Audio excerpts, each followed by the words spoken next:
Dari pasar budak, dari tumpukan kehinaan dunia, Allah mengangkat seorang anak, menjadikannya orang yang paling dicintai oleh manusia termulia, Rasulullah. Dialah Zaid bin Haritsah, bocah yang diculik dari pelukan ibunya, dijual seperti barang rongsokan. Tapi takdirnya menembus langit. Zaid dijual di Mekah, dan dibeli oleh Khadijah, lalu dihadiahkan kepada suaminya, Muhammad bin Abdullah. Dan sejak saat itulah, dimulailah kisah cinta tanpa darah, tapi penuh keikhlasan. Muhammad memperlakukan Zaid bukan sebagai budak, tapi sebagai anak sendiri.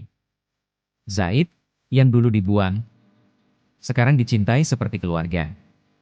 Ketika keluarganya menemukan Zaid dan ingin membawanya pulang, Zaid malah menangis dan berkata, "Aku tak ingin meninggalkan lelaki ini. Aku tidak pernah melihat seseorang lebih lembut, lebih jujur, lebih penuh kasih." Dan Nabi pun berdiri di hadapan Quraisy, berkata, "Saksikanlah, Zaid adalah anakku." Dan sejak hari itu, dia dikenal sebagai Zaid bin Muhammad. Namun ketika Islam datang, Allah menurunkan wahyu bahwa anak angkat tetap harus disandarkan kepada ayah kandungnya. Zaid kembali menjadi Zaid bin Haritsah. Tapi, apa yang berubah? Tidak ada. Karena cinta bukan pada nama, tapi pada jiwa, pada pengorbanan, dan kesetiaan. Zaid tetap setia di sisi Nabi, di setiap langkah perjuangan, di dalam rumah, maupun di medan perang. Zaid bukan hanya anak Nabi.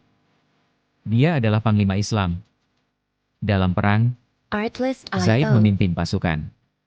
Ia menjadi ujung tombak pasukan Muslim di Perang Mu'tah, melawan 200.000 pasukan Romawi. Sementara pasukan Islam, hanya 3.000. Dan Zaid berada di garis terdepan. Mengangkat panji, menerjang panah, tanpa ragu. Dan saat tubuhnya mulai koyak oleh tusukan demi tusukan, tangannya masih erat menggenggam bendera Islam. Ia jatuh sebagai syuhada. Ketika berita itu sampai ke Rasulullah, wajahnya berubah pucat. Air matanya tumpah. Nabi menangis untuk seorang lelaki yang dulu datang sebagai budak dan pergi sebagai panglima langit. Zaid, kekasihku, dia syahid di jalan Allah, kata Nabi. Dan Nabi tak hanya kehilangan prajurit, tapi kehilangan potongan hatinya. Zaid bin Haritsah, satu-satunya sahabat Nabi yang namanya disebut langsung oleh Allah dalam Al-Quran. Falamma kada Zaidun min Hawaaran. Quran Surat Al-Ahzab, 37.